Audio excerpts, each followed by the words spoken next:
Malaquias, capítulo 3, versículo 13, até o versículo 3 do capítulo 4. Diz assim: Vocês disseram palavras duras contra mim, diz o Senhor, e ainda perguntam: que falamos contra ti?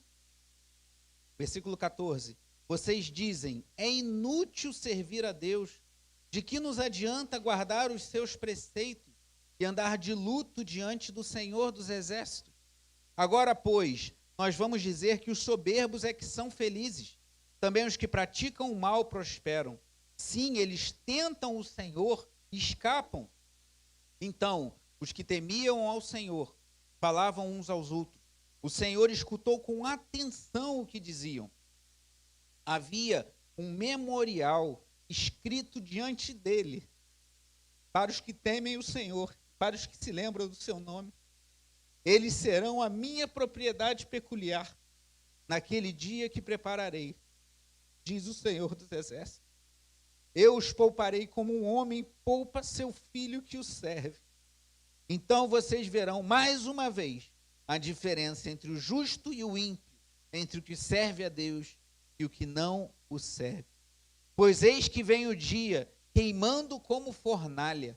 Todos os soberbos e todos os que praticam o mal serão como a palha. O dia que vem os queimará, diz o Senhor dos Exércitos, de modo que não lhes deixará nem raiz, nem ramo. Mas para vocês que temem o meu nome, nascerá o sol da justiça, trazendo salvação nas suas asas. Vocês sairão e saltarão como bezerros soltos da estrebaria. Vocês pisarão os ímpios, pois eles se farão cinzas debaixo das plantas dos pés de vocês, naquele dia que prepararei, diz o Senhor dos Exércitos. Oremos mais uma vez. Pai amado e Pai bendito, louvado seja o Senhor pela bendita esperança, Senhor, que temos em nosso coração, que mesmo que tenhamos que conviver com o mal durante algum tempo, mesmo que vejamos homens ímpios que não temem ao Senhor prosperando, e vejamos pessoas tementes ao Senhor sofrendo, sabemos que um dia isso terá fim, porque o Senhor tem guardado para nós que o amamos e o tememos, o melhor que pode existir, a salvação eterna, novos céus e nova terra, estarmos para sempre diante do Deus eterno e bendito, como cantamos essa noite, essa manhã. Jesus virá outra vez aqui, essa é a nossa esperança. Ele ressuscitou, Ele vive, e cantamos a Ti com alegria, aleluia, louvado seja o Teu nome. Abençoa-nos nesse momento, Senhor, fala aos corações, impacta as nossas vidas com a Tua santa palavra, em nome de Jesus, amém. Os irmãos podem sentar.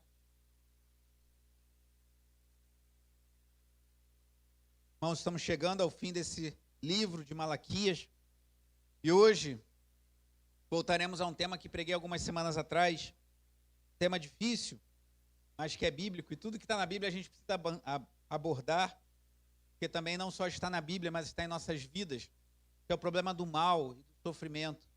Por que pessoas que buscam viver uma vida íntegra, por que pessoas que temem a Deus, por que pessoas, eu não gosto de falar porque pessoas boas sofrem, porque bom nenhum de nós é, como disse o Senhor Jesus ao jovem rico, falou: bom somente um, que é Deus.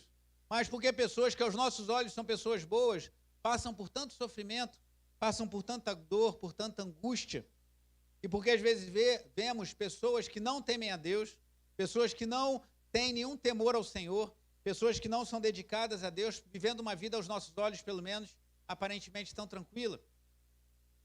Há algumas formas de entender isso. Por exemplo, os ateus, eles acham que isso é simples de entender, que simplesmente Deus não existe, então tudo é o acaso, então não há por que você se preocupar com nada, porque nada existe. Eu entendo bem isso porque eu fui ateu, os irmãos sabem, não fui agnóstico, não fui aquele que crê, que não crê, mas também não duvida. Eu fui ateu, não cria que nada existiu, então eu entendo quem pensa dessa forma, porque um dia eu pensei assim, entende? Não tem nenhuma crise em Deus ser bom, Deus ser todo-poderoso e o sofrimento existir no mundo. Porque alguns pensam, se Deus é bom e Ele tem poder para extirpar todo o mal, por que pessoas que o temem sofrem? Se Ele é bom, Ele devia, por sua bondade, olhar para aquele que o teme e falar: não vou deixar ele passar por sofrimento. Talvez Ele não seja tão poderoso assim, alguns questionam, não, mas Ele é todo-poderoso. E aí outros questionam, então Ele não é tão bom, porque se Ele tem tanto poder para evitar que soframos, ele não deve ser tão bom assim que ele permite o sofrimento ao seu povo. E alguns vão responder que não creem em Deus. É simples, simplesmente Deus não existe. Outros adeptos de algumas religiões, que não a cristã, entendem que o sofrimento é uma ilusão, é uma coisa que não é verdadeira. Você tem que chegar a um estágio em que o sofrimento não te aflija mais. Mas isso nós cremos também não é verdade, porque vemos na história de grandes homens e mulheres da Bíblia, do Antigo, do Novo Testamento e da história da igreja, talvez na sua convivência, que o sofrimento abate, ele vem sobre pessoas, toda sorte. Outros se dizem cristãos, como adeptos da teologia da prosperidade, entendem que o sofrimento é só uma questão de você descobrir a fórmula.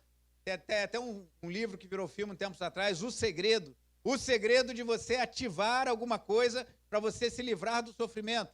Você descobrir como você pode ficar livre de todo sofrimento. Então você tem que descobrir a oração forte, a campanha, ou então o pastor ou a irmã que tem uma oração poderosa que vai fazer com que você fique livre de todo sofrimento. Só que isso a gente também não vê que não funciona. Os irmãos sabem que eu trabalhei em grandes empresas de engenharia e conheci muitos homens, também mulheres, que não temiam a Deus, que tinham uma vida muito próspera. Trabalhei muitos anos no escritório na Zona Sul, ali no bairro do Flamengo, e conheci homens que moravam naquela região, nas Laranjeiras, em regiões ali onde o custo de vida é muito alto. Então a pessoa tinha uma vida muito próspera, muito abastada, e aos olhos dos homens nada lhe faltava, mas não tinha nenhum temor a Deus no coração. E quantas pessoas a gente vê que amam, temem ao Senhor, servem ao Senhor com integridade, e às vezes vivem uma vida difícil. Então eu creio que a resposta não é a teologia da prosperidade, que leva muitas pessoas a ficarem numa montanha-russa de sentimentos de culpa e orgulho, porque quando dá tudo bem, a pessoa se sente orgulhosa. É porque eu fiz a campanha, fiz isso que tinha que fazer, agora por isso está tudo bem. E quando as coisas vão água abaixo, muitos falam, você está passando por problemas porque você não tem fé. Mas não é isso que a Bíblia nos ensina. Então, qual é a resposta de Deus para o problema do mal, para o problema do sofrimento? Já falei um pouco isso na mensagem anterior, sobre o capítulo 2, e hoje vamos voltar a esse texto, a esse tema difícil. Inclusive, eu vou passar para os irmãos um pequeno artigo, que escrevi quando estava fazendo um seminário, falando sobre esse problema. E há duas palavras ali, momento assim meio escola dominical, mas é importante se você for debater, especialmente com jovens ou pessoas que gostam de filosofia, questionam. Isso é uma contradição. Deus é bom e Deus é todo-poderoso e o mal existe. Isso é uma contradição, mas na teologia a gente aprende que não é uma contradição, uma antinomia. Contradição são duas coisas que não podem conviver. Por exemplo, eu dizer que essa parede é branca e essa parede é vermelha. Essa parede é branca e é vermelha. Isso é uma contradição. Ou ela é branca ou ela é vermelha. Agora, antinomia, isso eu explico no material que eu vou passar para vocês pelo WhatsApp, é uma outra definição, verdades que parecem contraditórias, porque às vezes a gente não entende muito bem, mas que não necessariamente deixam de existir. Por exemplo, verdades bíblicas, Jesus Cristo é plenamente Deus e plenamente homem.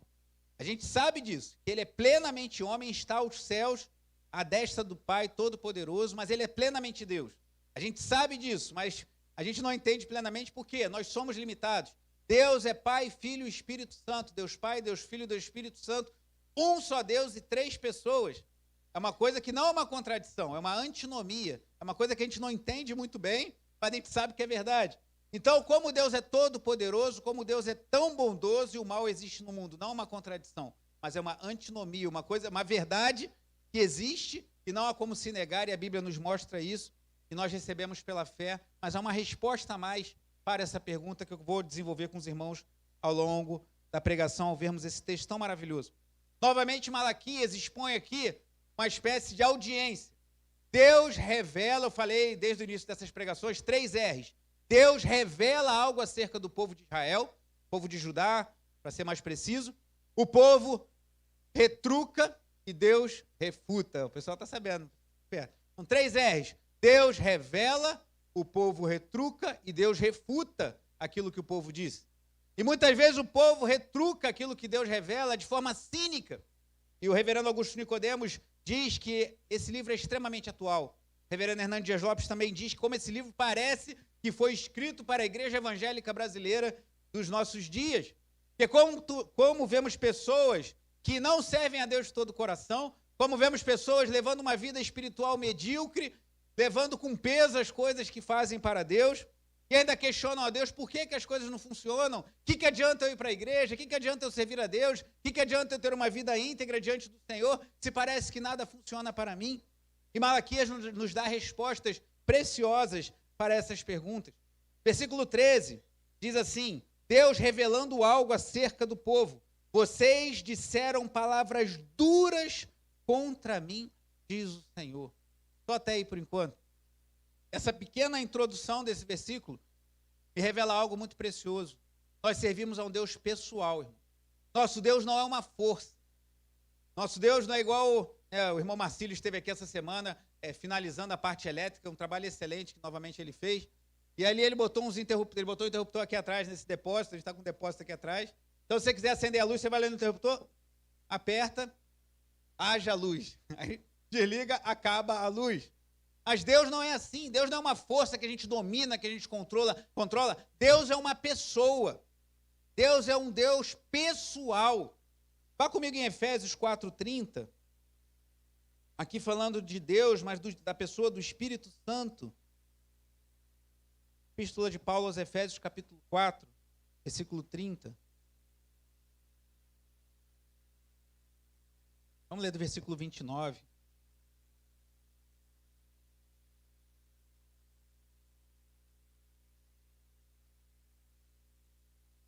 Efésios 4, 29, 30. Diz assim, Efésios 4, 29. Não saia da boca de vocês nenhuma palavra suja, mas unicamente a que for boa para a edificação, conforme a necessidade, e assim transmita graça aos que ouvem. Como a nossa vida seria mais tranquila se a gente seguisse ao pé da letra essa ordem de Paulo. Sair da nossa boca unicamente que for bom para edificação, conforme a necessidade, transmitindo graça aos que ouvem. Mas olha o que diz o verso 30. E não o quê? Leia comigo o verso 30. E não entristeçam o Espírito Santo de Deus, no qual vocês foram selados para o dia da redenção. Irmão, a gente não entristece uma força. A gente não entristece um pedaço de madeira. A gente não entristece uma parede de drywall ou de concreto. A gente entristece uma pessoa. E por que Paulo orienta a não entristecermos o Espírito Santo de Deus? Porque o Espírito Santo de Deus é uma pessoa. O nosso Deus é um Deus pessoal. Então, lá em Malaquias, voltando ao versículo 13, Deus fala: vocês falaram palavras duras contra mim. Eu não sei se você já passou por isso. Provavelmente sim, acredito que todos aqui. Momentos em que você deve ter uma conversa delicada com alguém. Talvez com uma pessoa com quem você teve uma dificuldade, você brigou com aquela pessoa, você ofendeu aquela pessoa te ofendeu, ou você teve um problema no trabalho e tem que resolver com o seu chefe. Seja qual for a circunstância, uma conversa difícil que você precisa ter com uma pessoa. Acredito que todos já passaram por isso. E às vezes você fica refletindo naquilo. Tem pessoas que chegam a sonhar, sonhei que eu ia conversar com fulano. E fica matutando, e às vezes tem um momento que dá uma ira e você pensa assim: eu vou falar tudo, vou abrir o verbo e vou falar. Aquele super sincero que fala tudo que vem à cabeça, às vezes fere muitas pessoas com isso. E fala um monte de coisa, fala tudo que está no coração, vou fazer isso. Não, vou falar mesmo porque aquele fulano tem que ouvir umas verdades. Não, porque aquela mulher tem que ouvir o que eu tenho a dizer a ela, que não sei o quê. E aí chega o grande dia, que você está lá para encontrar com aquela pessoa, e você vai pensando, vai organizando um pouco o que você vai falar, e quando está face a face, às vezes você dá uma travada. Não vou falar tudo isso não tem necessidade. É igual na internet, né? Tem gente que na internet é um leão, e face a face é um gatinho. Na internet briga, fala um monte de coisa, mas quando chega face a face, eu vivi isso em épocas, lá na freguesia com a juventude, tinham jovens que na internet pareciam um leão bravo. Face a face, nem olhava para o teu olho, assim. Tem gente que é assim, bem cheio de fúria, e quando vai falar, segura. Isso é bom, irmão. Posso te dizer que eu não queria te recriminar se você fez ou faz isso. Porque é melhor medirmos as palavras, é melhor sermos econômicos nas palavras. Isso faz com que nós evitemos muitos problemas. Então, se você faz isso, continue assim. Meça as suas palavras, fale o mínimo necessário e entregue o que você acha que você deveria falar àquela pessoa e não falou ao Senhor, aos cuidados de Deus. Só que tem uma pessoa, irmãos, que a gente não pode fazer isso. Tem uma pessoa que você não pode guardar e medir as suas palavras para o dia do encontro com ela. Porque essa pessoa está contigo todo o tempo. É o próprio Deus. Então, por vezes, fazemos isso com o nosso próximo. Pensamos, falamos, às vezes você fala com a esposa, fala com o marido, não, mas eu vou conversar com o meu chefe, eu vou falar tudo que ele precisa ouvir, e chega na hora você não fala nada. Não é necessariamente ruim, porque lá em Tiago 1 fala que a gente deve ser pronto para ouvir, tardio para falar e tardio para se irar, que a ira do homem não produz a justiça de Deus. Não há problema. Mas diante de Deus, Ele ouve cada uma de nossas palavras. Ele ouve cada um de nossos murmúrios, de nossas reclamações, de nossas lamentações, de nossas palavras insensatas. Ele ouve tudo. E o que ele está dizendo aqui é que o povo de Judá estava falando palavras duras contra Deus. E possivelmente não na hora do culto, possivelmente não na hora de levar ofertas, mas talvez nas suas tendas, nas suas casas, né, que eles já estavam em casas, nas suas residências. Talvez o marido falando com a esposa: o que adianta ir para o templo e levar ofertas se a gente é vassalo de um império mais poderoso que o nosso, se a gente tem que pagar impostos caros a outros povos, se nós fomos trazidos da Babilônia novamente para Jerusalém, continuamos sofrendo, o que adianta? Talvez a esposa falasse isso para o marido para a esposa, o filho para o pai: pai, o que adianta? A gente está passando necessidade, a nossa colheita não está bem, para que você vai lá no templo no sábado para servir a Deus? Nada está adiantando. Mas Deus ouvia e falava: vocês falam palavras duras contra mim. Como nós fazemos muitas vezes, em meio ao sofrimento, em meio à dor, em meio à angústia, em meio à falta de respostas, diante dos dilemas da vida. Muitas vezes nós não falamos na igreja. Às vezes não falamos para um irmão, às vezes nem falamos para o nosso cônjuge, não falamos para o pastor ou para o diácono, mas em nosso coração falamos palavras duras contra Deus. E os judeus aqui retrucam que Deus revela. Deus revelou: vocês falam palavras duras. E eles falam assim ainda no versículo 13, e ainda perguntam: o que falamos contra ti? O que a gente está falando, Senhor, que é tão difícil assim, tão duro para o Senhor, que o Senhor está nos revelando? E o versículo 14 mostra: vocês dizem, é inútil servir a Deus. Toda vez que essa frase vier à sua mente, ao seu coração, lembre-se que Deus disse a Malaquias. Toda vez que você estiver se esforçando, hoje chegamos aqui 8 horas da manhã, já tinha o irmão se preparando, ensaiando. Hoje, 5h30 da tarde, teremos um outro grupo ensaiando, se preparando. Ministros, diáconos chegam cedo, se esforçam. Se você visse como, quem veio à IBF sabe o que eu estou falando. Se você visse como estava a igreja ontem, 5h30, né, Bruno? 5h30 da tarde. E você vê como a igreja está hoje, é quase impossível. Arrumaram tudo tão rápido, limparam as salinhas. Tinha uma irmã que não largava, duas, pelo menos, que eu vi, assim, que não largava uma vassoura. Eu falei: meu Deus, acho que ela vai levar a vassoura para casa. Tanto que ela está agarrada ali com aquela vassoura, uma varrendo, a outra passando pano. E, não, eu vou passar pano nisso tudo. Eu estava lavando o banheiro, a outra limpando. Aí eu ia para um lugar: isso aqui tem que limpar, e não, já está limpo. Aí fui no meu gabinete: já está arrumado. Como assim? Mas, ou eu estou muito lento, ou o pessoal está muito rápido. Ou as duas coisas, né, Marcelo?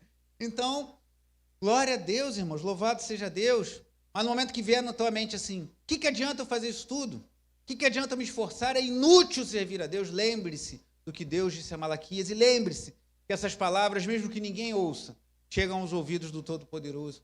São palavras duras que entristecem o Espírito Santo de Deus.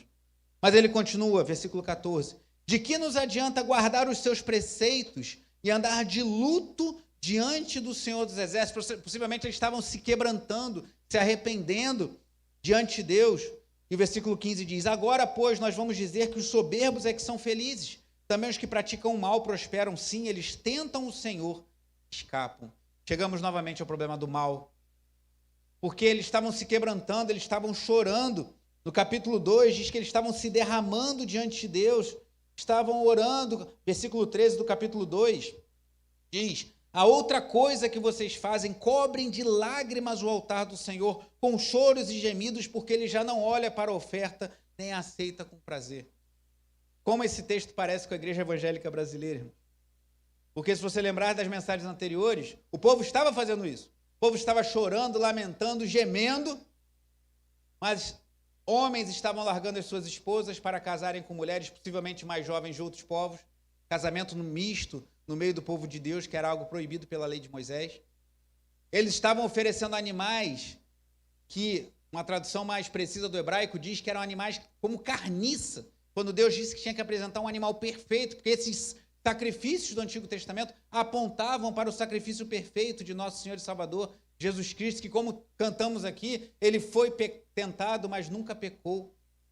E eles ofereciam qualquer coisa, e os sacerdotes, por sua vez, que eram quem devia falar: não, isso aqui não, volta com essa oferta, que isso não está à altura do que Deus prescreve na sua lei. Eles aceitavam, e estava todo mundo desanimado. Então, eu aprendo aqui que não adianta chorar, irmão. Há muitos cultos evangélicos em nossos dias que são repletos de choro, e não há problema de chorar. Vocês sabem que eu sou chorão, pregando, cantando, louvando, vira e mexe eu choro, Isso é bênção. Mas não é o choro, não é as lágrimas, não é a emoção que vai quebrantar o coração de Deus, mas é uma vida íntegra na sua presença, de confiança nele, independente das circunstâncias. E aí choramos sim, mas não porque queremos dar como se fosse uma gravata, querer fazer Deus fazer a nossa vontade, mas porque nos humilhamos diante de Deus, clamamos pela sua graça. E o povo estava ficando de luto, e o povo estava fazendo dificuldade, dizendo: os que praticam o mal prosperam, sim, eles tentam o Senhor e escapam, os soberbos é que são felizes. Como falei em mensagens anteriores, nós vemos esse dilema em outros momentos das Escrituras. Há um livro na Bíblia chamado Lamentações, Lamentações de Jeremias, em que Jeremias escreve uma belíssima poesia sobre a trágica situação de Jerusalém, quando foi sitiada pelos babilônios. Vemos o profeta Abacuque, que eu preguei aqui também uma série de mensagens sobre ele, dizendo ao Senhor: até quando, Senhor? Até quando gritaremos violência, violência, e parece que o Senhor não faz nada? E Deus dá uma resposta dura a Abacuque fala com Deus de novo, e Deus responde novamente. Vemos o dilema de Jó, que o próprio Deus diz que era um homem temente a Deus, íntegro, justo e temente a Deus, que se desviava do mal. Deus declara isso de Jó. Vemos no livro de Jó, no início, 2 vezes, essas palavras se referenciando àquele homem que temia a Deus, que oferecia sacrifícios em segredo para que Deus perdoasse possíveis pecados dos seus filhos. E Jó sofreu tudo aquilo que sabemos que ele sofreu, perdeu seus bens, perdeu seus filhos, ouviu de sua esposa que amaldiçoasse o seu Deus e morresse. E Jó passou por um tempo de muita dificuldade, e ele também teve seus momentos de lamento, de questionar o Senhor, de pedir ao Senhor a morte. Vemos o Salmo 73, e eu pretendo falar sobre esse Salmo na terça-feira, então se você puder, venha terça-feira. Eu quero continuar esse tema, mas agora da perspectiva, não de Deus, como aqui estamos em Malaquias, falando para o povo, mas de alguém que sofria essa situação, que é alguém da família de Asaf, que no Salmo 73 questiona Deus e vê os ímpios prosperando. Ele chega a dizer ao salmista no Salmo 73, eles têm saúde, parece que seu corpo não sofre doença, todos gostam dele, todos acham eles o máximo, e eles não temem a Deus. E algo acontece ali no Salmo 73, que eu não vou revelar para você, você pode ler na sua casa, ou então venha terça-feira, se Deus permitir, falarei sobre isso. Então esse tema está nas Escrituras. Pessoas que temem ao Senhor, pessoas que amam ao Senhor e questionam a Deus. E aqui os judeus estavam fazendo isso. E qual será a resposta de Deus para o problema do mal? Qual será a resposta de um Deus todo-poderoso que pode, com uma palavra, extirpar todo o mal de uma vez? E de um Deus todo-bondoso, que é bondade, misericórdia e compaixão, então que nos ama e cuida dos seus, responder a esse dilema? E aí o versículo 16, irmão, ele abre o caminho para a resposta de Deus ao problema do mal. Então, os que temiam o Senhor falavam uns aos outros. Observe que não está muito claro o que eles falavam, mas aclara aqui uma antítese entre o discurso daqueles que estavam questionando a bondade de Deus, questionando a justiça de Deus, porque os ímpios estavam prosperando, eles estavam sofrendo, e esses que temiam o Senhor, eles estavam falando alguma coisa. Mas o que mais importa é o que diz o restante do versículo. O Senhor escutou com atenção que diziam.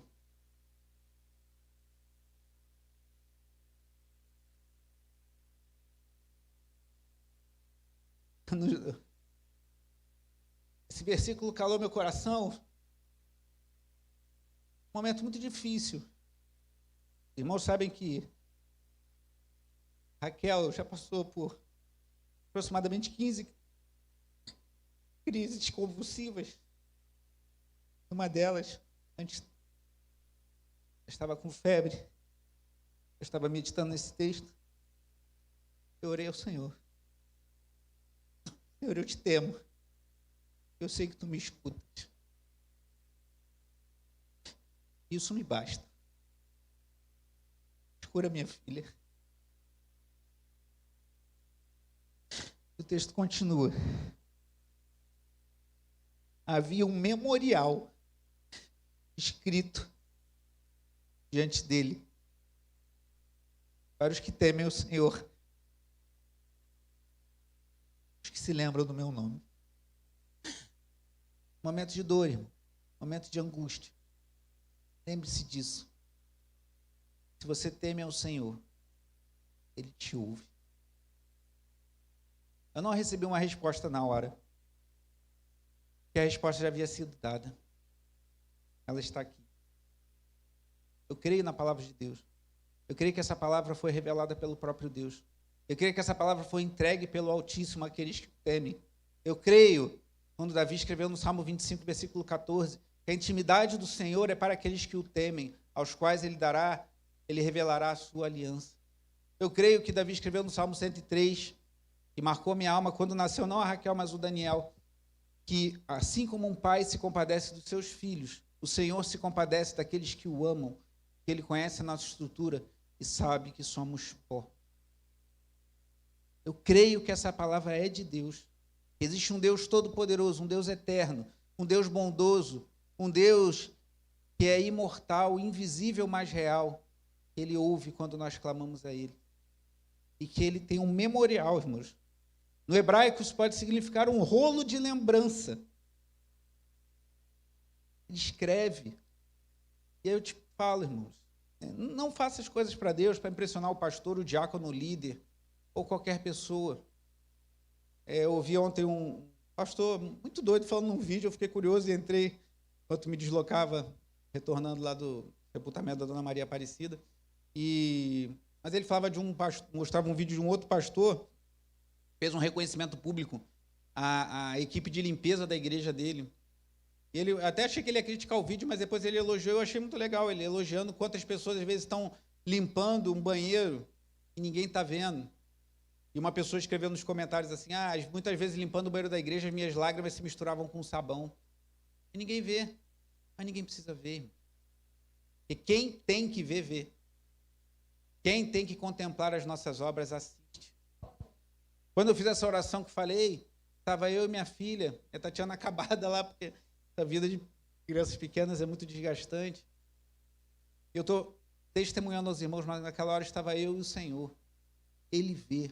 A gente precisa crer nisso. Então a chave não é você descobrir o segredo para você ter muito dinheiro, muita visibilidade, ter todos os bens.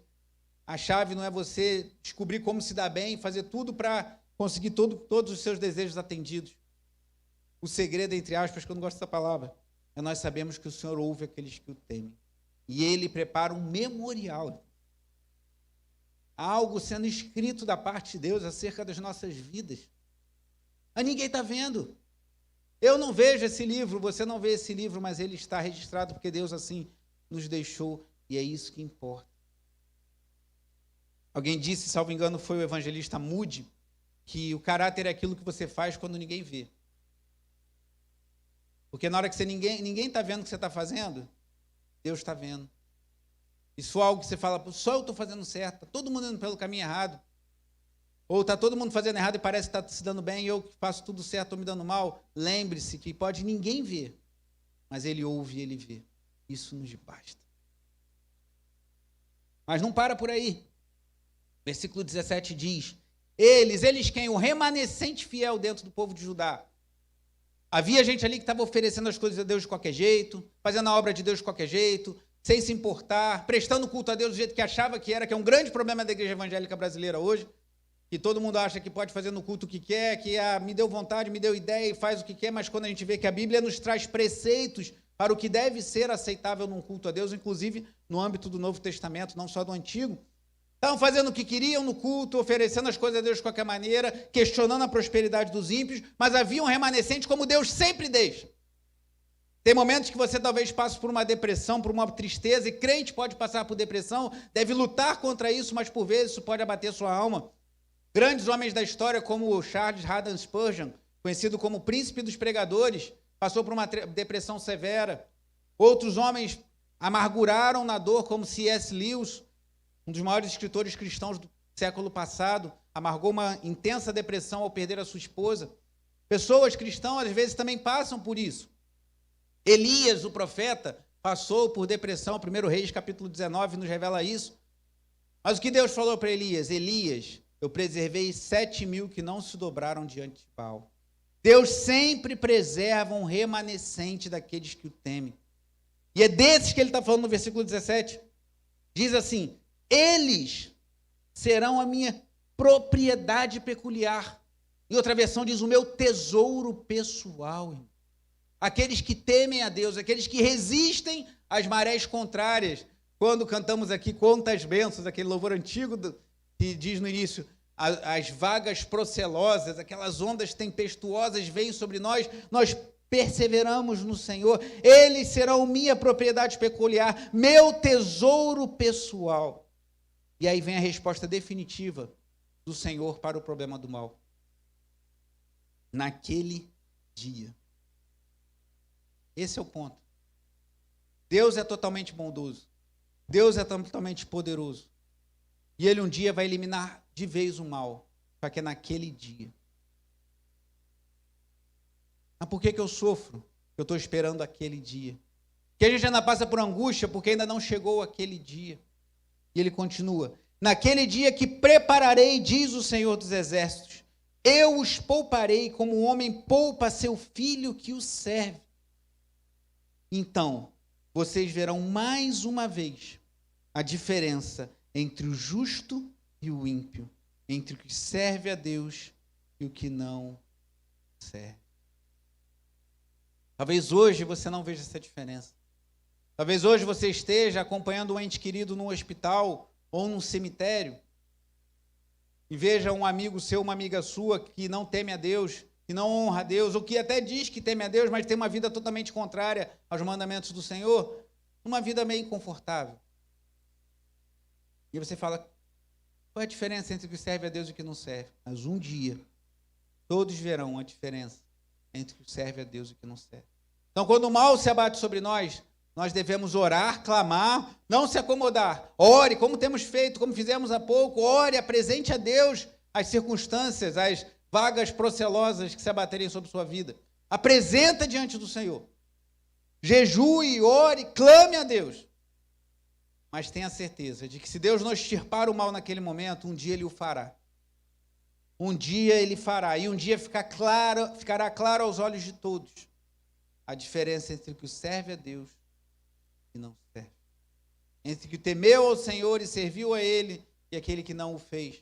Entre aquele que pagou o preço de ver uma vida que glorifique o nome do Senhor e aquele que viveu uma vida de acordo com o que diz esse mundo.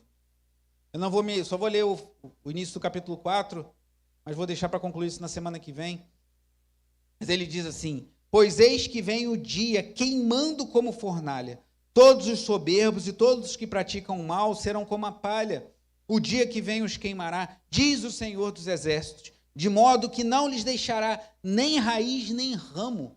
Deus vai extirpar todo o mal. Quer ver, você corta uma árvore em cima, fica a raiz, depois ela volta. Ou então você pode, não, Deus vai queimar tudo, vai vir um fogo aqui que vai destruir tudo. Mas para vocês que temem o meu nome, nascerá o sol da justiça, trazendo salvação nas suas asas. Vocês sairão e saltarão como bezerros soltos da estrebaria. Vocês pisarão os ímpios, pois eles se farão cinzas debaixo dos pés de vocês. Naquele dia que prepararei, diz o Senhor dos Exércitos. Então, se amanhã no seu trabalho, na sua vizinhança, dentro da sua casa, alguém te perguntar, por que se Deus é bom e Deus é poderoso, ainda existe mal? Por que você está passando por isso se você crê em Deus? Você responda, estou esperando aquele dia. Cantamos há pouco, um lindo dia almejo eu encontrar. Um dia Deus vai dar cabo de todo o mal. Não vai ter mais raiz, não vai ter mais ramo, vai destruir todo o mal. Mas nós que tememos ao Senhor, já viu o sol nascendo, que ele vai extirpando as trevas? O sol vai nascendo e a sua luz vai extirpando as trevas da noite. Assim, nós que tememos o Senhor, para nós nascerá o sol da justiça, trazendo salvação. E ele usa uma imagem bem típica da época deles. Sairá bezerros soltos da estrebaria. Eu não morei na roça, já visitei a roça algumas vezes, mas quem morou, quem pretende morar, né? Tem gente que tem o desejo de ir para lá e eu acho louvável isso. Certamente vai ter uma qualidade de vida muito mais tranquila do que a nossa, eu acho que até melhor. Você vê quando os animais estão presos ali, abre a porteira para eles passearem, e aí aquela alegria, né? Vai que vai, então vocês vão ficar. Há uma promessa de alegria verdadeira, de alegria eterna. Para aqueles que temem ao Senhor, nascerá o sol da justiça. E Malaquias estava falando sobre a consumação de Deus que viria no Messias. E nós falamos que ele já veio. Nosso sol da justiça que traz salvação. em suas asas é o próprio Senhor Jesus Cristo. Ele veio, ele morreu, ele também enfrentou o problema do mal. Ele também sofreu as agrúrias, ele também sofreu as dores, as injustiças, a traição. Falava terça-feira sobre isso, problemas em que às vezes você vê, né? Eu falei de Geazi. Geazi estava ali ao lado de Eliseu. Geazi que sugeriu que Eliseu orasse para que a mulher sunamita tivesse um filho. E depois esse filho morreu e Geazi voltou lá e viu Eliseu ser usado por Deus para que aquele jovem voltasse à vida. Geazi viu tudo isso, mas ainda assim cobiçou as coisas do mundo, cobiçou os bens de Naamã, quis aquilo e recebeu parte dos bens de Naamã, mas recebeu a lepra que havia nele também. Paulo reclama que Demas amou ao mundo e o abandonou, falava terça-feira, mas o que falar de Cristo? Embora já soubesse que alguém o trairia, estava ali no seu círculo mais próximo de discípulos, Judas Iscariotes que o traiu. Ele foi traído. Ele sofreu na carne toda sorte de dor, de maldade. Ele foi pendurado numa cruz. Ele atravessou o mal. E mesmo na cruz, ele ainda ofereceu misericórdia àqueles que ali estavam. Na cruz, ele ofereceu uma palavra de salvação para um dos homens que era crucificado junto a ele. Na cruz, ele pediu que Maria, sua mãe, fosse cuidada. Na cruz, ele ofereceu perdão para aqueles que o crucificavam. Até que ele expirou, está consumado. Mas ele venceu a morte, ele venceu o mal, ele ressuscitou, ele subiu aos céus, como diz o antigo credo. Está sentado à destra de Deus Pai Todo-Poderoso, de onde há de vir. Ele vai vir. Ele vai voltar. Ele vai, creia nisso. Ele vai voltar. Essa é a nossa esperança diante dos males da vida. Então foque no que é mais importante e sirva a Deus de todo o coração. Se a tua vida estiver tudo bem, tudo caminhando bem, um momento de calmaria, sirva a Deus de todo o coração, com toda a tua alma, com todas as tuas forças. E se você estiver num momento difícil, continue servindo a Deus, continue crendo no Senhor e agarre-se a essa esperança. Talvez você se pergunte, o que Deus estica? E Pedro responde isso numa de suas epístolas. Ele está alargando para que mais pessoas sejam incluídas na família de Deus. Como eu já disse, se Jesus tivesse voltado há 25 anos atrás, eu estaria agora no inferno, talvez você também. Mas ele está esticando a corda para que mais pessoas adentrem ao seu reino eterno. Por isso que ele não voltou, mas ele vai voltar. E todo o mal cessará. Deus seja louvado. Tema ao Senhor, sirva ao Senhor de todo o coração, independente das circunstâncias. Saiba, se você não ver claramente uma resposta, uma recompensa nessa vida, há certamente um memorial escrito nos céus e uma recompensa melhor do que qualquer coisa dessa vida pode oferecer para aqueles que temem e amam o nome do Senhor. Feche seus olhos, faça a sua oração.